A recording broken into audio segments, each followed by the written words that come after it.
নারায়ে রিসালাত স্লোগান দিলে মাহফিল বন্ধ করে দিবে। বেটা আব্বাস স্টেজে আছে, আয় মাহফিল বন্ধ কর। বেয়াদব কোথাকার। আমার একটা রূপ দেখছে, আরেকটা রূপ আছে, ওটা দেখে নেই তো। কত মাস্তান, কত ভণ্ড পিটায় জীবনে সিধা করছি আমি।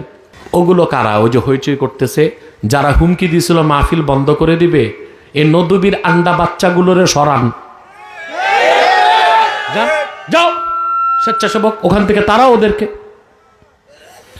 নদুবি আমারে মাহফিল করতে দিত না, এখন নদুবির আন্ডা বাচ্চাগুলো রয়ে গেছে। এগুলো বলছে নারায়ে রিসালাত স্লোগান দিলে মাহফিল বন্ধ করে দিবে। বেটা আব্বাস স্টেজে আছে, আয় মাহফিল বন্ধ কর। বেয়াদব কোথাকার। নারায়ে রিসালাত সাধারণ কোন মানুষের স্লোগান না, আল্লাহর হাবিবের রিসালাতের স্লোগান। এই স্লোগান হলে এটা ভণ্ডরা দিয়ে কে বলছে? ভান্ডারীরা তো জিকিরও করে, তো জিকির বাদ দিয়া দাও। ভান্ডারীরা তো নামাজও পড়ে, নামাজ বাদ দিয়া দাও। আমাদের ভালো কাজ যদি ওরা করে, সেজন্য কি আমরা ছেড়ে দিব নাকি? সরান এগুলো রে, ওর দিক থেকে অনেক দূরে সরান। আমার একটা রূপ দেখছে, আরেকটা রূপ আছে, ওটা দেখে নেই তো।